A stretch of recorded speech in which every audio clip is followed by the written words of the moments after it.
হাওয়া নেই সামনের চাকায়। এই যে রাতের বেলায় এখন এই সমস্ত কাজ চলছে আমাদের, শ্যাম্পু জল মারা হবে চাকায়।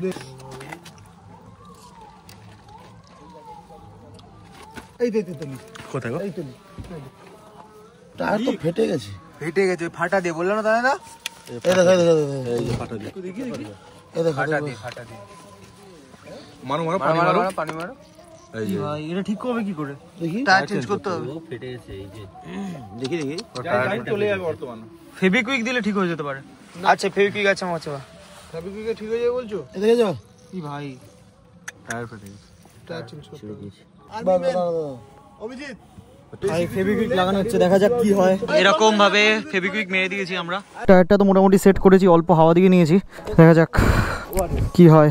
হাইওয়ে ডিস্টেন্স এখান থেকে 15 কিলোমিটার। এখান থেকে মোটামুটি শিলিগুড়ি পৌঁছে গেলেও টায়ারের ব্যবস্থা করা যেতে পারে। চলো দেখি বেরোই, দেখা যাক কি হয়।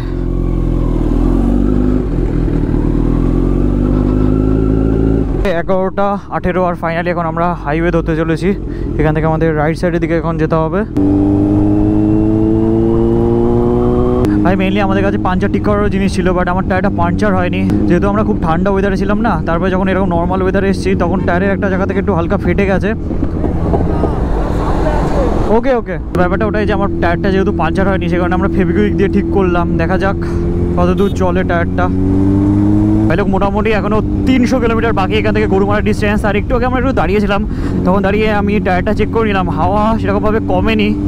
দেখা যাক, সবই ভগবান ভরসায় কি হয়।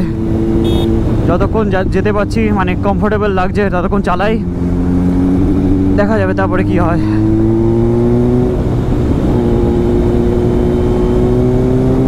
ভাই লোক সময় এখন ঘড়িতে 4টে। আর আমাদের বাইকের টায়ারের পারফরমেন্সের যদি কথা বলি, এখনও কিন্তু হাওয়া বেরোয়নি। তো ফেভিকুইক মোটায় কাজ করে গেছে। আর এখানে এই যে ইউপি বিহার ধাবাতে আমরা খেতে দাঁড়িয়েছি। চলো এখান থেকে একটু ডিনার করে নিই আমরা, ডিনার কাম ব্রেকফাস্ট। ভাই একটু পরে সকাল হয়ে যাবে। তো মোটামুটি এখনো 180 কিলোমিটার বাকি। টাইমটা একবার এখান থেকে তোমাদের দেখিয়ে দিই। এই যে দেখতে পাচ্ছ কটা বাজে, এই দেখো খাবার চলে এসছে ফাইনালি। তড়কা রুটি রান্না করে ঢুকে গেছি আমরা। এখানে এরকম ভাবে রুটি তৈরি হচ্ছে ভোর 4টের সময়। আর এখানে কি হচ্ছে ভাই? এই দেখো সব খাবার এখানে রেডি আমাদের। রাত 4টের সময় এই যে দেখতে পাচ্ছ, এটা দিয়ে হচ্ছে আমাদের ডিনার, চিকেন আর রুটি। টাইম এখন ঘড়িতে 4:51। আর এখান থেকে খাওয়া দাওয়া করে আবার আমরা শুরু করতে চলেছি আমাদের জার্নি। বাপরে বাপ, রাস্তায় ফগটা একবার চেক করো তোমরা, বিভৎস ফগ রয়েছে রাস্তায়।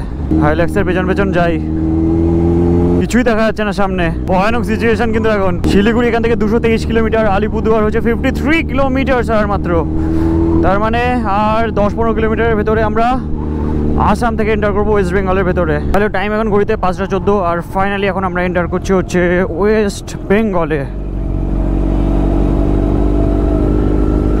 টাইম এখন ঘড়িতে 6:02। আর দেখতে পাচ্ছ দিনের আলো ফুটে উঠেছে, হালকা হালকা করে আলোর দেখা পেয়েছি আমরা। আর একটু আগে আমরা একটু ভুল রাস্তায় চলে গেছিলাম, মেনলি আমাদের 2-3টে গাড়ি একটু বাদিকে চলে গেছিলো আলিপুরদুয়ারের ভেতরে। বাট আমরা আলিপুরদুয়ারকে বাইপাস করে বেরিয়ে যাব হাইওয়ে ধরে। বাইরে কুয়াশা কাকে বলে একবার দেখো, চারিদিকে এত ডেন্স ফগ যে আমরা সামনে কিছু দেখতেই পাচ্ছি না। গাড়িগুলো আসছে সব পেছনে।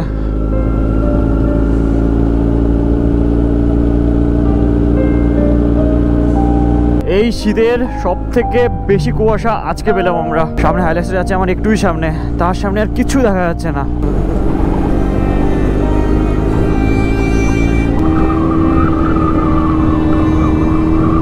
ফেভিকুইক দম ছেড়ে দিয়েছে, অনেকটা এসে গেছিলাম। আর 80 কিলোমিটার মতো বাকি। এই যে হাওয়াটা কমিয়ে দাও, প্রথমেই দিয়ে দিলে আর মনে হয়। এই যে এরকমভাবে পেস্টিং করে দিয়েছি, দেখা যাক কত দূর যাওয়া যায়। লাইফে সব কিছু একটা নতুন এক্সপিরিয়েন্স দেয়। এরকম জঙ্গলের মাঝখানে এরকম টায়ার ঠিক করছি আমরা, পাওয়া যায় এরকম সিচুয়েশন। তারপরে আবার এত ফগ যদি না থাকতো তাহলে একটু টেনে বেরিয়ে যেতে পারতাম। এর মধ্যে যদি আবার হাওয়া বেরিয়ে যায় তারপরে কিন্তু খুব চাপ হয়ে যাবে। ভাই দেখতে পাচ্ছ ফগের জন্য আমার অর্ধেক গাড়ি পুরো জলে ভিজে গেছে। আর ফগ একটু ক্লিয়ারও হয়েছে, সে কারণে একটু টেনে বেরোতে পারছি আমরা। আমি পুরো ভাইজার খুলে চালাচ্ছি, ভাইজারে পুরো জল হয়ে গেছে। রাস্তাটা একবার দেখো তোমরা, রাস্তার দুই ধারে রয়েছে এরকম ফগ। আমার তো পুরো ঠান্ডা লেগে গেল। আর আমাদের লোকেশন এখনো মনে হচ্ছে প্রায় 90 কিলোমিটার এখান থেকে বাকি। রাস্তার উপরে পাহাড় দেখতে পাওয়া যাচ্ছে এখান থেকে। এরকম সিচুয়েশনের ভেতর দিয়ে যাচ্ছিলাম তো একটু লো ফিল হচ্ছিল আমার। তারপরে এখন অনেক কিছু মাথায় কাজ করলো যে ভাই এরকম সিচুয়েশনে আমি একাও পড়তে পারতাম, বাট আমার সাথে প্রায় 25 জন মানুষ আছে যারা আমার সাহায্য করার জন্য মানে সেই শুরু থেকে জুড়ে ছিল, ইভেন এখনও আছে। এটা আমাদের জানি একটা পজিটিভ দিক, ঠিক আছে, যে এরকম সিচুয়েশানে আমি একা পড়লে হয়তো অনেক অনেক কিছু হতে পারতো, প্রবলেমে পড়তাম। তো আমাদের দাদারা আছে, আমার দাদা ভাই সবাই রয়েছে, সবাই মিলে ঠিক উদ্ধার হয়ে যাব আমরা এখান থেকে, ঠিকভাবে বেরিয়ে যেতে পারবো। দেখা যাক শিলিগুড়িতে যদি টায়ার পেয়ে যায় আমি নতুন টায়ার লাগিয়ে নেবো, খোঁজ নেবো, পৌঁছাই গরুমারা। তারপরে এখন আমরা এসে উপস্থিত হয়েছি হাসিমারা। সামনের ভিউটা দেখো, নর্থ বেঙ্গলে এরকম ভিউ আমি লাইফে এর আগে কোনোদিন দেখিনি। কি লাগছে সামনের পাহাড়টা, মনে হচ্ছে আমি কাশ্মীরে চলে এসেছি। দেখো ও, সব কিছুর মাঝখানে একটু পজিটিভিটি খুঁজে পাওয়ার প্রচেষ্টা আর কি। এখানে রয়েছে শিলিগুড়ির মাইল ফলক, শিলিগুড়ি আর বাকি মাত্র 133 কিলোমিটার, ধূপগুড়ি হচ্ছে 49 কিলোমিটার, জলপাইগুড়ি 85। টাইম এখন ঘড়িতে 7:10। আর দেখো বাদিকে সূর্যোদয় হচ্ছে, আর মেঘের শেডটা একবার দেখো তোমরা কেমন লাগছে না। গাছের ফাঁকা দিয়ে যদি তোমরা দেখতে পাও তাহলে তোমরা বুঝতে পারবে যে মেঘটা কতটা সুন্দর লাগছে আজকে। কি সুন্দর লাগছে দেখতে। চলো যাই, এটা ঠিকঠাক আছে, দেখা যাক কত দূর চলে। শুধু এইটা না, এই চারিদিকটা না হালকা হালকা করে ফাটল হচ্ছে টায়ারটাতে, মানে এটার অবস্থা খারাপ হয়ে গেছে টায়ারের। মেনলি এত ঠান্ডায় গেছিলো না, ঠান্ডা গরম করে টায়ারের রাবারটা খারাপ হয়ে গেছে। মেনলি ভাই সুপার বাইকের টায়ার না বেশি কিলোমিটার যায় না, ওই তোমার 7-8 হাজার কিলোমিটারেই টায়ারের অবস্থা খারাপ হয়ে যায়। তো আমার এই টায়ারটা মোটামুটি 8,000 কিলোমিটার চললো, সামনের টায়ারটা। তো দেখা যাক শিলিগুড়িতে ঢুকলে যদি পেয়ে যায় টায়ারটা তাহলে কিন্তু আমাদের জার্নিটা অনেকটা ইজি হয়ে যাবে। তোমরা দেখতে পাচ্ছ ফাইনালি আমার অবস্থা, এই যে জ্যাকেটের অবস্থা এরকম, পুরো একদম কুয়াশার ভেতরে দুর্দান্ত রাইড করলাম আমরা। আর একটা জিনিস দেখো, সূর্যের আলো কিন্তু ফুটে উঠেছে। আর এই যে লাটাগুড়ি হচ্ছে এখান থেকে 57 কিলোমিটার, আর আমাদের স্টে যেখানে আর কি আমরা যাচ্ছি এখন গরুমারার, ওখানকার ডিস্টেন্স হচ্ছে 60 কিলোমিটার। তো তার আগে সবাই এখানে দাঁড়িয়েছে, একটু চায়ের ব্রেক নিচ্ছে। আর জিনিস তোমাদের দেখাই, এই দেখো টায়ারের অবস্থাটা দেখছো, এরকম ফাটল ধরেছে। ভাইটার সত্যি দম আছে, এত লং সত্যি বাইক টানা খুব টাফ ব্যাপার, খুব টাফ। হ্যাঁ, সেই পাহাড় থেকে রাইড করছি, পাহাড় থেকে রাইড। এই দুপুরবেলা সকালবেলা স্নান করলাম, করে পরে খাওয়া দাওয়া করে ওখান থেকে আজকে সকাল হয়ে গেল। হ্যাঁ, এই যে গরম গরম চা চলে এসেছে, ঘুম ঘুম চোখে এখন চা খাবো, কারণ ঘুমটা কাটানো দরকার। আর 60 কিলোমিটার যেতে হবে আমাদের। সব দাদারা এখানে বসে গল্প আড্ডা সবকিছু আসর দিয়ে দিয়েছে। ভাই আবার টিকিটের দোকানও দিয়ে দিয়েছে এখানে। টিকিট 10 টাকা লাগবে। কোটিপতি হয়ে যাবো, 10 কোটি 10 হলে যাবে। কোনো 20,000 টাকা দে ভাই, 10 কোটি গাইস। তাহলে আমাদের চ্যানেলে H2 আসছে, H2 আসবে, আর সাথে টায়ারের একটা দোকানই কিনে নেবো। ভাই টাইম এখন ঘড়িতে 8:24, আর এখান থেকে ছোট্ট একটা চায়ের ব্রেক সমাপ্ত করে আবার জার্নি কন্টিনিউ করছি আমরা আমাদের। রাস্তাটা দেখছো একবার, দুদিকে রয়েছে চায়ের বাগান, আর মাঝখান দিয়ে যাচ্ছি এরকম জঙ্গলের রাস্তা দিয়ে, উপরে পাখি উঠছে। ওহ, একটা অসাধারণ সকালে আমরা কিন্তু রাইড করছি। আমাদের নর্থ বেঙ্গল কিন্তু আলাদাই সুন্দর, দেখো দূরের পাহাড়গুলো কি সুন্দর লাগছে রাস্তার উপরে। ওহ, অসাধারণ অসাধারণ, কোনো কথা হবে না। নিচে এরকম চায়ের বাগান, উপরে এরকম পাহাড়, এরকম সিনিক বিউটি কিন্তু নর্থ বেঙ্গলে আসলেই দেখা যায়।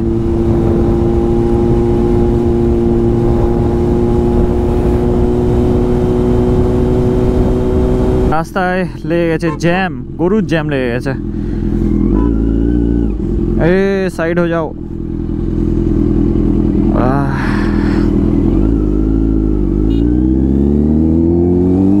সময় এখন ঘড়িতে 8:53, আর এই যে জঙ্গলটা তোমরা দেখতে পাচ্ছ না, এটাই কিন্তু গরুমারা ন্যাশনাল পার্ক।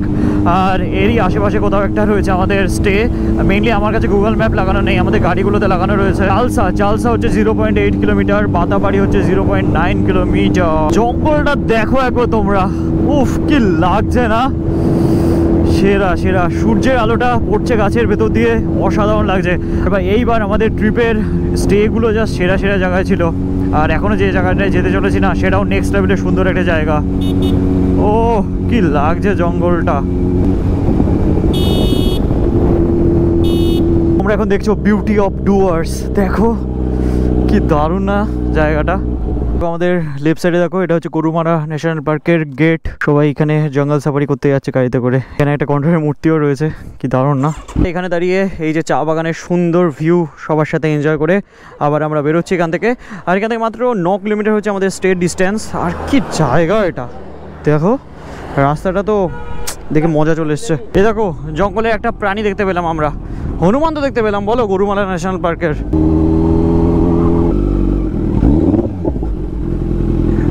কেমন জায়গাটা?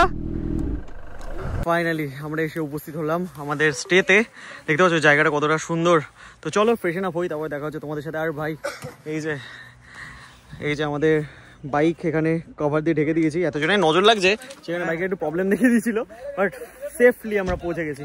All thanks to our team. সবাই পাশে না থাকলে এটা কোনোদিন পসিবলই ছিল না। যদি আমাদের দাদা না থাকতো সত্যি আমি আসতে পারতাম না। ফাইনালি আমরা এসে গেছি, চলো এখানে বসে মজা হবে। আর এই ব্লগটা বেশি বড় করবো না, একটু কষ্ট দুঃখ সবকিছু দেখিয়েছি এই ব্লগে। তো চলো হাসি মুখে এন্ড হোক এই ভিডিওটা। আর নেক্সট ব্লগে তোমরা দেখতে পাবে যে টায়ার লাগাচ্ছি না কিভাবে বাড়ি আছে, এগুলো তোমরা দেখতে গেলে নেক্সট ব্লগে চলে এসো। তো চলো দেখা হচ্ছে তোমাদের সাথে খুবই তাড়াতাড়ি নেক্সট ব্লগে। Till then stay safe and dream up, dream big. চলো বাই।